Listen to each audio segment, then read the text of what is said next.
No toques ese sobre. Mi padre lo dijo 2 veces, la segunda vez más bajo, como si bajar la voz pudiera hacer que yo dejara de mirar el sello que ya había visto. Un águila, 13 flechas, 13 hojas de olivo. El sello del Pentágono, estampado en tinta seca sobre un sobre color hueso que temblaba un poco entre sus dedos. Yo tenía 38 años y llevaba 15 sirviendo, y mi propio padre no sabía que ese sello era mío antes de que fuera de nadie más. No grité, no le arranqué el sobre de las manos. Me quedé de pie en la puerta de la cocina de mi infancia, con las llaves del coche todavía colgando de mi dedo índice, y sentí que algo en mi pecho se ordenaba solo, como cuando entras en una sala de mando y automáticamente bajas los hombros y afilas la mirada. Dejé las llaves sobre la mesa, despacio. El sonido metálico fue el único ruido en la habitación. Si me estás escuchando ahora mismo, dime, ¿desde qué ciudad me acompañas esta noche? Quiero saber quién está aquí conmigo mientras cuento esto, porque lo que viene no se lo he contado completo a nadie, ni siquiera a mi mejor amiga, ni siquiera a mi comandante. Mi nombre es Elena Vargas Duarte. Tengo 41 años. Ostento el grado de teniente coronel en el Ejército de Tierra de España.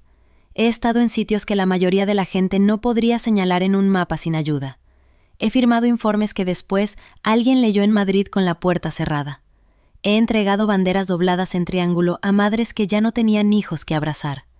Hay partes de mi trabajo de las que no puedo hablar ni en la cena de Navidad, y durante 15 años mi familia nunca preguntó por qué. Nunca preguntaron, ni una vez. Para ellos, yo era la que trabaja para el ministerio. Así me presentaba mi padre en las bodas. Mi hija, la que trabaja para el ministerio, ya sabéis, papeleo, cosas de oficina. Y yo sonreía y dejaba que lo dijera así, porque corregirlo hubiera significado abrir una puerta que en mi casa nadie quería abrir.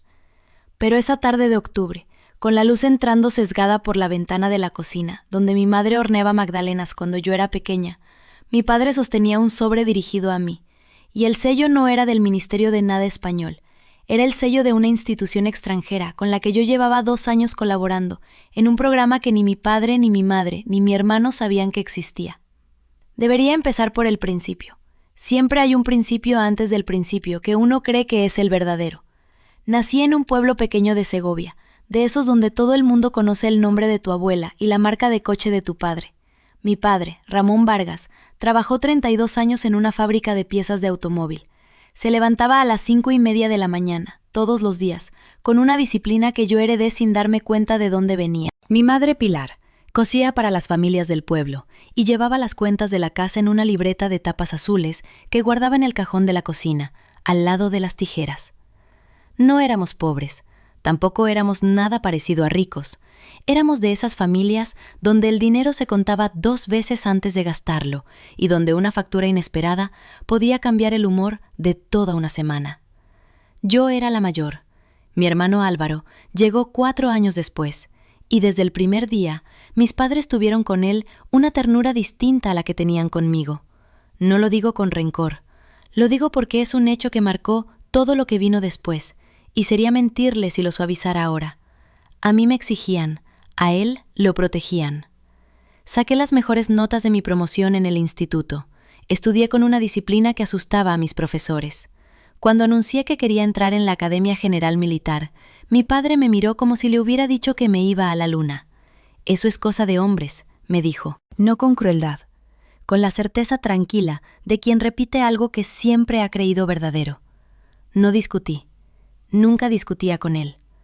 Simplemente hice las maletas, presenté la solicitud, aprobé las pruebas físicas y psicotécnicas con las mejores puntuaciones de mi grupo, y un día de septiembre me subí a un autobús con una bolsa de lona y la libreta azul de mi madre, que ella me metió en la mochila sin decir nada, como diciendo, «Toma esto, aunque no sepa cómo despedirme de otra forma». Entré en el ejército con 22 años. Salí de la academia con 24, con el grado de teniente y una determinación que no cabía en el cuerpo pequeño que tenía entonces. Los primeros años fueron formación, destinos rotativos, un despliegue breve en misión internacional que apenas mencioné en casa porque sabía que a mi madre le daría miedo y a mi padre le daría igual. Ascendí a capitán a los 28, a comandante a los 34. El grado de teniente coronel me llegó hace 3 años. en una ceremonia a la que ni mi padre ni mi madre asistieron porque, según dijeron, era muy lejos y con el trabajo de tu hermano no podíamos dejar el negocio solo. El negocio de mi hermano. Ahí está la otra mitad de esta historia, y llegaré a ella, porque todo lo que pasó con el sobre y el sello del Pentágono no se entiende sin entender antes quién es Álvaro y qué hizo con la confianza de nuestros padres durante 15 años mientras yo estaba destinada lejos, sirviendo a un país que no siempre te devuelve las llamadas a tiempo. Pero antes de Álvaro está Mateo, mi marido. Lo conocí en un permiso de verano, hace 14 años, en una boda de un compañero de armas en Valladolid. Él no era militar. Era ingeniero civil, trabajaba en construcción de infraestructuras, tenía una risa fácil y unas manos grandes que parecían hechas para sostener planos técnicos y, según descubrí después, muy poco más. Me enamoré rápido. Demasiado rápido, diría ahora, con la distancia que da el tiempo y todo lo que sé. Mateo tenía algo que a mí me faltaba en casa. Me hacía preguntas. Quería saber qué hacía en el ejército, cómo era un destino, qué se sentía al mandar sobre soldados más jóvenes que a veces te miraban con más respeto del que te miraba tu propio padre. Al principio pensé que ese interés era amor. Con el tiempo aprendí que a veces el interés y el cálculo se visten con la misma ropa. Nos casamos 2 años después, en una ceremonia sencilla en el pueblo de mis padres. Mi madre lloró. Mi padre dio un discurso corto donde mencionó lo orgulloso que estaba de los 2 hijos que había sacado adelante. Y en ese discurso, en esa frase, mi trabajo no apareció ni una sola vez. Yo lo dejé pasar. Ya sabía dejar pasar cosas. Llevaba haciéndolo desde niña. Los primeros años de matrimonio fueron buenos, o al menos yo los recuerdo buenos, con la advertencia de que la memoria de una mujer enamorada tiende a pulir los bordes ásperos hasta que dejan de doler al tacto. Mateo montó su propia pequeña constructora. Yo seguía ascendiendo, seguía siendo destinada. Seguía volviendo a casa con menos palabras de las que salía, porque hay cosas de mi trabajo que se quedan en la garganta y no bajan nunca del todo. Nunca hablamos de dinero de forma clara.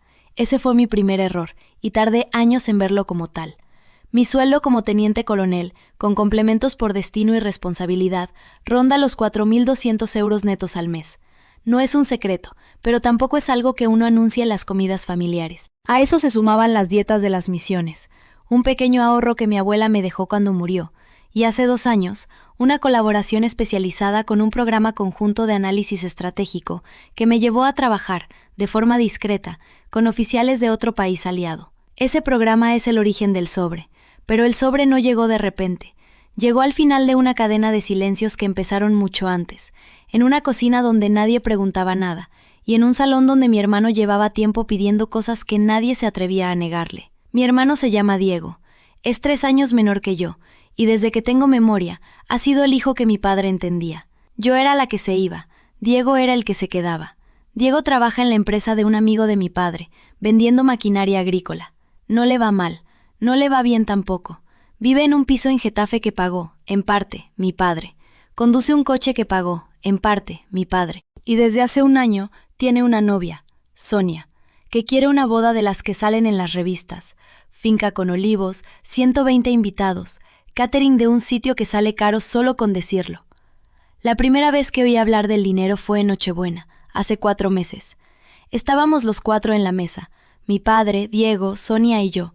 Marisol, mi madrastra, había puesto un mantel nuevo, de esos que se compran para una ocasión y luego se guardan en un armario durante 1 año.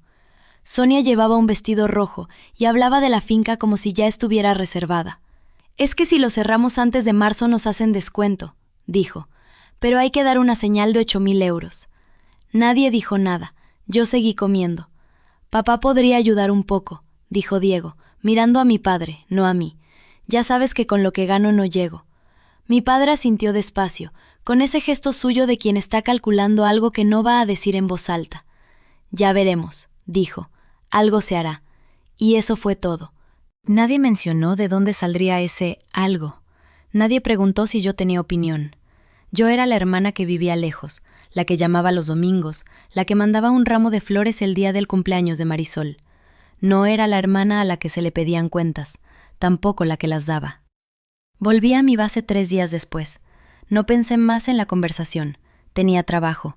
Tenía un informe que entregar antes de fin de mes, tenía una reunión con mi capitán sobre la rotación de personal, tenía una vida entera que no cabía en la mesa de aquella cena. Pero las cosas no se olvidan solas en una familia, se acumulan. La segunda señal llegó en febrero, por teléfono. Fue Marisol quien llamó, no mi padre. Marisol siempre llama cuando hay algo incómodo que decir y nadie más quiere decirlo. «Elena, cariño, ¿cómo estás?», empezó, con esa voz suya que suena a disculpa antes de terminar la frase. «Oye, no sé si tu padre te ha contado, pero lo de la boda de Diego se está complicando un poco. El catering ha subido de precio, y con la señal de la finca, y los trajes, y no sé qué más, tu padre está un poco agobiado». «¿Agobiado con qué?», pregunté, aunque ya sabía la respuesta. «Con el dinero, hija, con el dinero». Le dije que lo sentía, que ojalá pudiera ayudar más, pero que mi sueldo, aunque decente, no daba para regalar 10.000 euros de la nada. Marisol suspiró al otro lado de la línea, un suspiro largo, como diciendo que ya lo sabía, pero que tenía que intentarlo. Colgué y me quedé mirando el teléfono un rato. No fue enfado lo que sentí, fue otra cosa. Fue la sensación de estar viendo un patrón que llevaba toda la vida ahí, pero que solo entonces empezaba a nombrar. Diego pide, papá da. Yo miro. Ese había sido el reparto desde que tengo uso de razón. Cuando Diego suspendió el último curso del instituto, mi padre pagó un colegio privado para que repitiera sin que se notara demasiado. Cuando Diego chocó el coche a los 19 años, mi padre pagó el seguro y no dijo una palabra sobre las clases de conducir, que Diego nunca terminó de aprovechar. Cuando Diego dejó la carrera de empresariales a mitad, mi padre dijo que no todos servimos para estudiar, y le buscó el puesto en la empresa del amigo. Yo, mientras tanto, hacía las cosas por mi cuenta.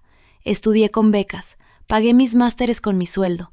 Cuando tuve un problema con el coche, lo resolví yo, sin llamar a nadie. Nunca un tilun.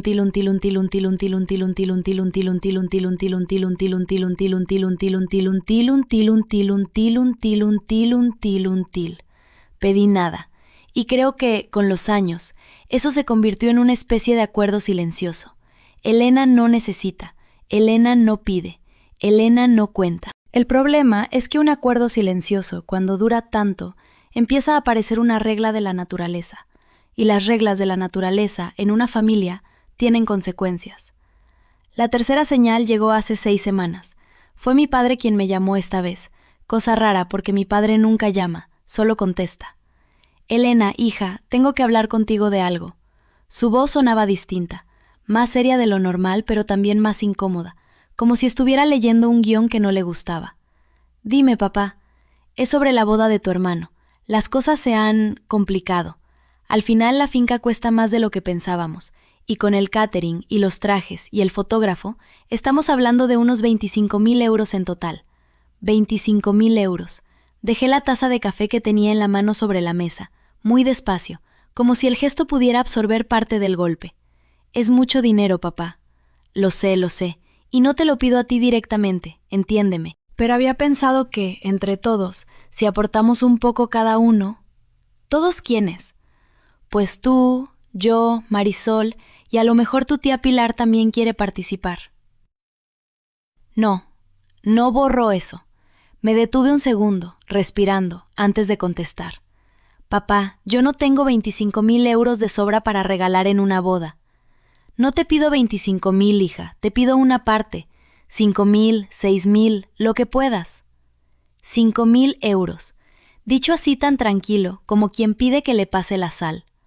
Papá, gano lo que gano por un trabajo que hago desde hace 15 años, con guardias, con noches sin dormir, con cosas que ni siquiera puedo contarte. No es un sueldo que me sobre. Ya lo sé, no te estoy diciendo que no trabajes duro, pero es tu hermano, Elena, es su boda. Y ahí estaba otra vez, es tu hermano, como si esa frase, sola, debiera resolver cualquier pregunta que yo tuviera sobre justicia, sobre esfuerzo, sobre lo que cada uno había hecho con su vida y lo que cada uno debía a los demás por ello. Le dije que lo pensaría, no le dije que sí, tampoco le dije que no. Colgué el teléfono y me quedé sentada en la cocina de mi piso, con la taza de café fría delante, sintiendo algo que tardé un rato en identificar. No era rabia contra Diego, Diego solo pedía lo que siempre le habían dado. El problema no era él. El problema era que en esa familia mi trabajo nunca había tenido un precio visible. Nadie sabía cuánto ganaba, nadie sabía qué hacía exactamente. Sabían que era algo del ejército, algo de análisis, algo con ordenadores y mapas, y con eso les bastaba. Para ellos, mi vida era una nebulosa cómoda donde cabía cualquier suposición, que tenía tiempo libre de sobra, que mi sueldo era modesto pero seguro, que mi soltería significaba que no tenía gastos importantes. Nunca les corregí, nunca. Until.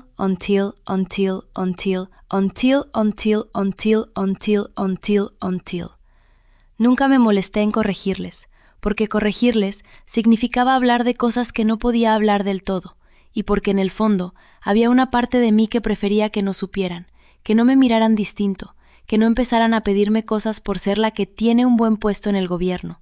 Ahora entiendo que ese silencio tuvo un precio, un silencio así siempre lo tiene. 2 semanas después de esa llamada fue cuando ocurrió lo del ordenador. Había ido a pasar un fin de semana a casa de mi padre, algo que hago cada 2 o 3 meses, más por costumbre que por necesidad. Llevaba el portátil de trabajo, uno protegido, con contraseñas de varias capas, porque a veces reviso correos incluso en días libres.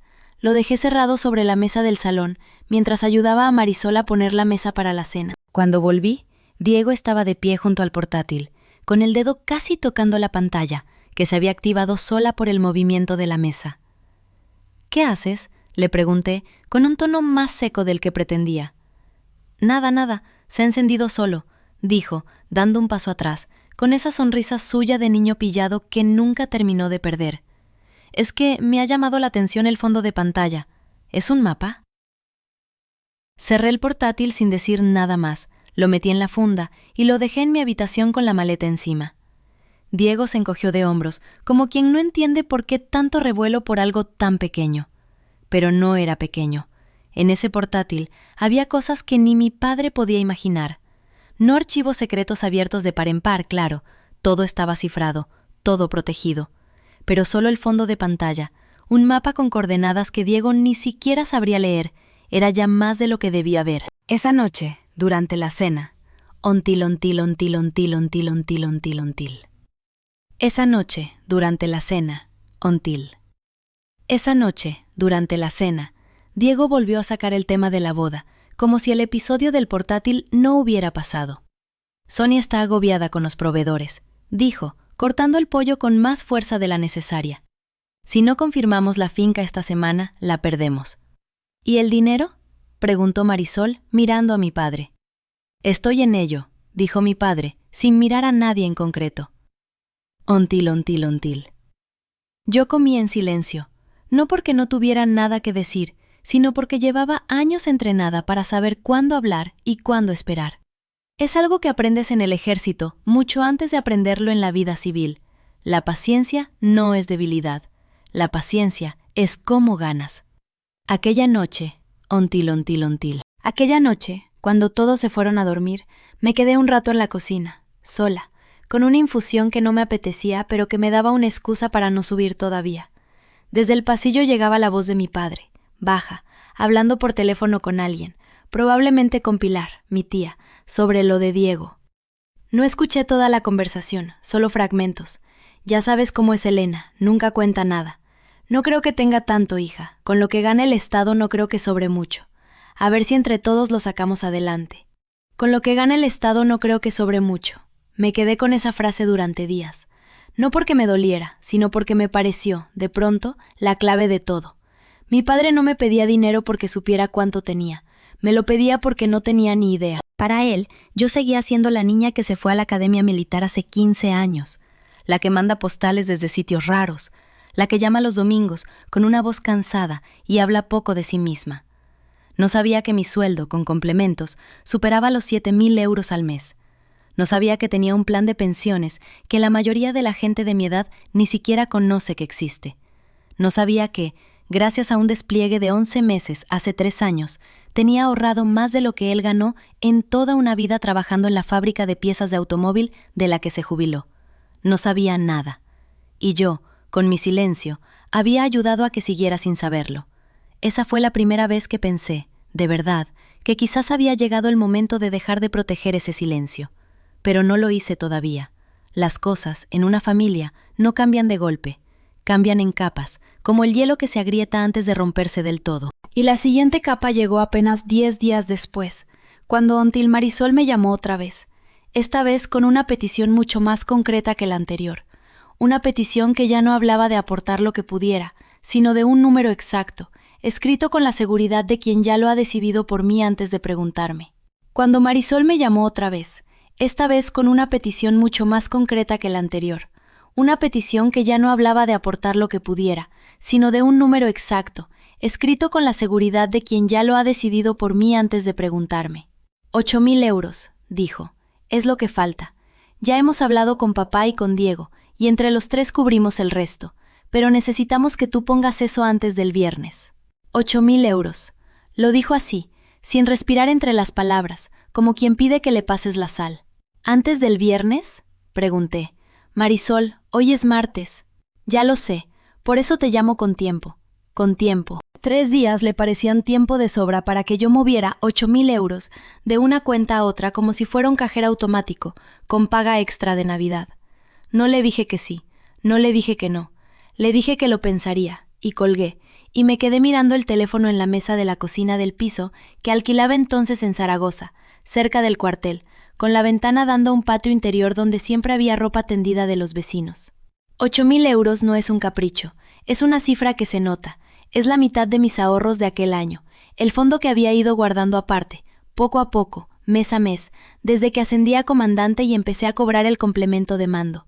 No era una fortuna, era disciplina, era años de no comprarme ropa nueva, de comer en el comedor de oficiales en vez de salir, de no cambiar de coche aunque el mío ya tuviera 180.000 kilómetros. Le pregunté para qué era exactamente. Marisol dudó un segundo de más. Es para la reforma del salón de casa de papá. Se está cayendo el techo. Bueno, no se está cayendo, pero hay humedades. Humedades. 8.000 euros de humedades. Llamé a mi padre esa misma noche, no para reprocharle nada, sino para entender. Y ahí fue cuando... Antil. Y ahí fue cuando escuché algo en su voz que no había escuchado antes. Un cansancio distinto. No el cansancio de quien no tiene dinero, sino el cansancio de quien sabe que está pidiendo algo que no debería pedir y ha decidido pedirlo de todas formas. No hace falta que sea ahora mismo, me dijo, pero si puedes ayudar, ayuda. Eres la que mejor está de todos. La que mejor está. Esa frase se quedó dando vueltas en mi cabeza durante días. La que mejor está. Como si mi sueldo fuera un fondo común de la familia, un cajón al que todos tenían derecho a meter la mano, porque yo había tenido la mala suerte, o la buena suerte, según se mirara, de convertirme en la hija que sabía manejarse. No pregunté qué significaba exactamente estar mejor. Nadie en mi familia sabía cuánto ganaba yo en realidad. Sabían que era comandante, sabían que trabajaba en logística, en algo de coordinación, porque así se lo había explicado mi padre a las visitas cuando alguien preguntaba. Nunca les había dado cifras, y sin embargo, todos daban por hecho que mi cifra era alta, que mi cifra era suficiente, que mi cifra estaba disponible. Terminé transfiriendo 3.000 euros, no 8, 3. Le dije a Marisol que era lo que podía dar en ese momento, que ya vería más adelante si podía completar el resto. Ella aceptó la cifra con un silencio que sonó a decepción disimulada, un «vale, gracias», tan corto que casi se quedó a medias. Colgué y until, colgué y until, colgué y me quedé sentada en la cocina, mirando la transferencia confirmada en la pantalla del móvil, y sentí algo que tardé en identificar.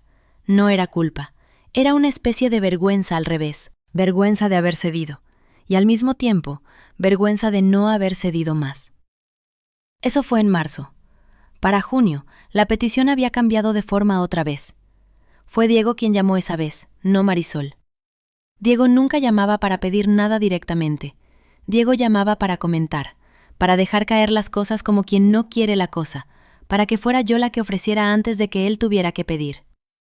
«Oye, hermana», empezó, con ese tono suyo de broma que usaba siempre antes de decir algo serio. «¿Tú sabes algo de seguros de vida?» «Un poco. ¿Por qué?»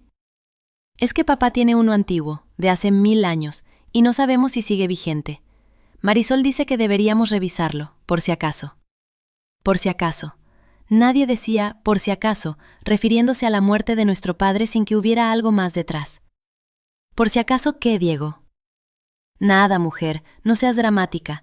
Es solo para tener controlado el papeleo. Ya sabes cómo es esto. Si pasa algo, luego es un lío encontrar los documentos. Colgué esa llamada con una sensación extraña en el estómago. La misma sensación que se tiene cuando se pisa un escalón que no está donde debería estar. Algo no encajaba. Y sin embargo, otra vez, no anti al mucho celudo.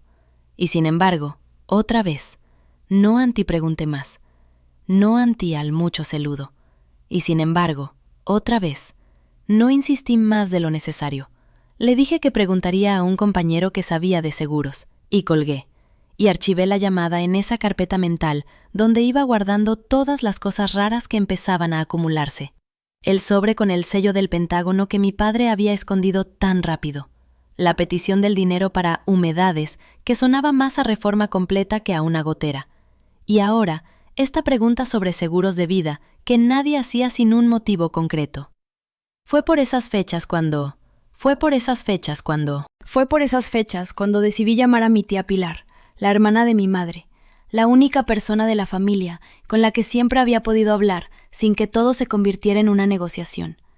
Pilar vivía en Huesca, sola, desde que había enviudado, y nos habíamos mantenido cerca a pesar de la distancia, quizás porque ella también había sido, a su manera, la persona que mejor estaba en su propia familia durante años, antes de que se cansara y pusiera límites que nadie esperaba de ella. Pilar, tengo que preguntarte algo raro. Dime, ¿tú sabes si papá tiene problemas de dinero? Problemas serios, quiero decir, no lo normal. Hubo un silencio al otro lado, uno de esos silencios que dicen más que cualquier respuesta. ¿Por qué lo preguntas? Porque me están pidiendo dinero de formas raras, y porque vi algo hace unas semanas que no me dejaron ver del todo.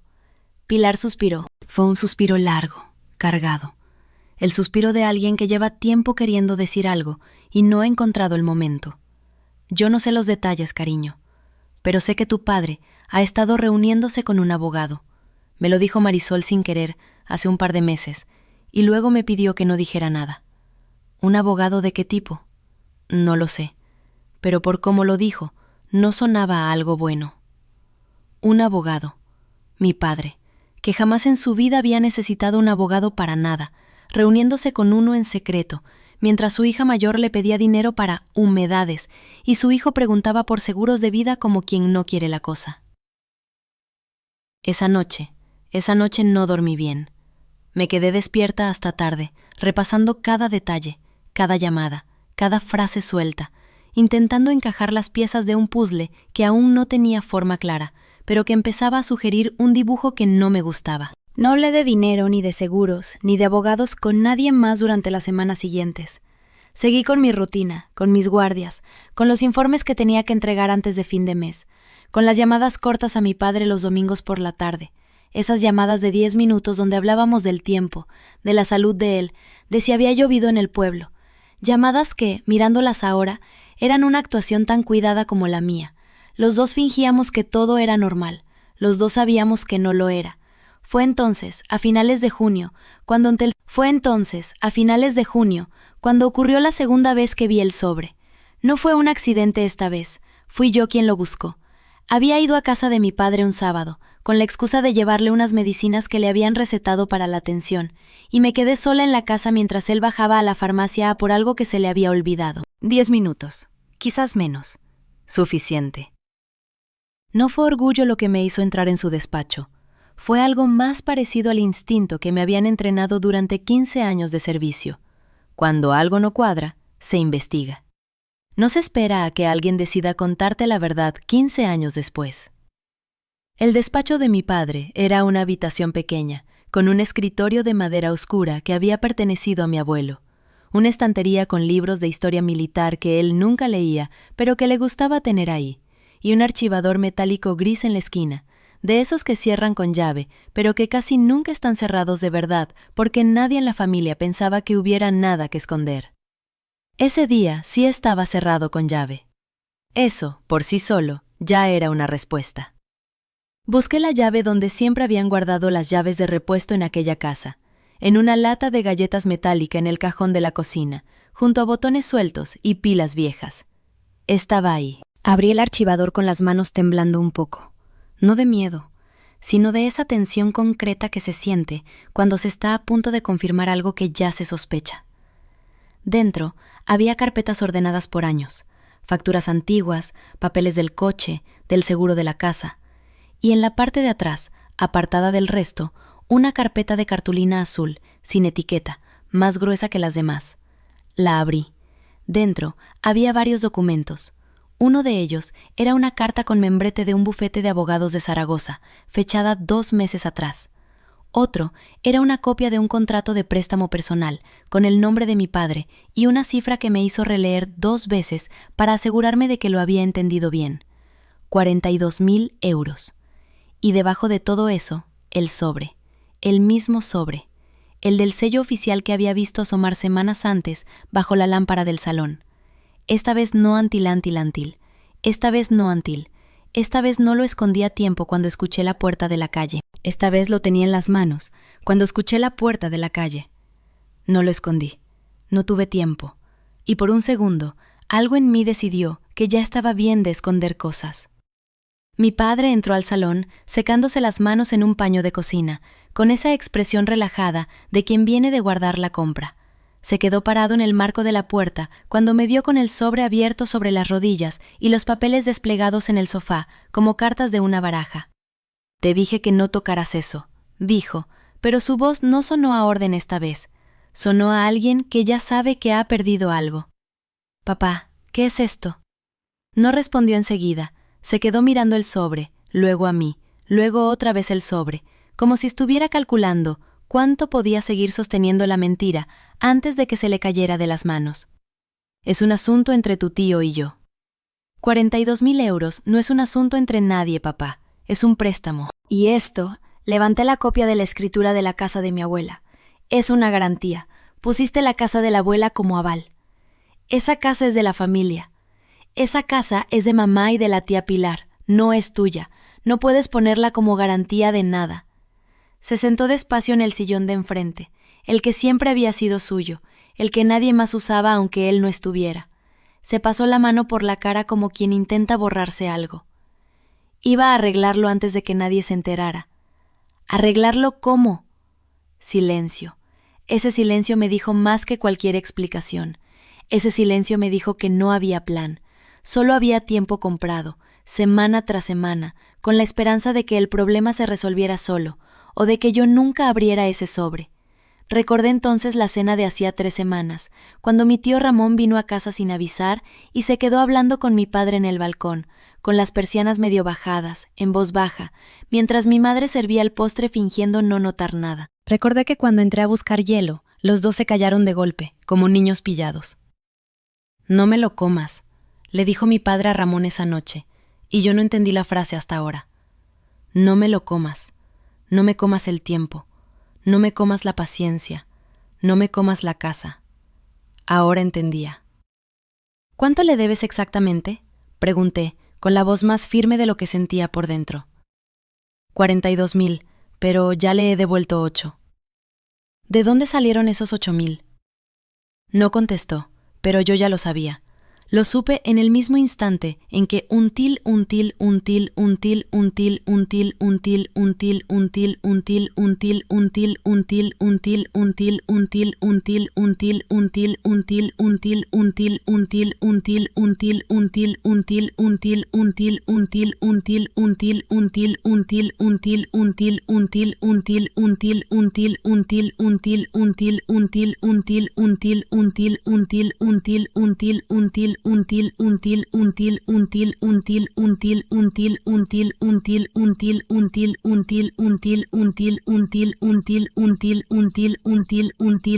Lo supe cuando until. Lo supe cuando until.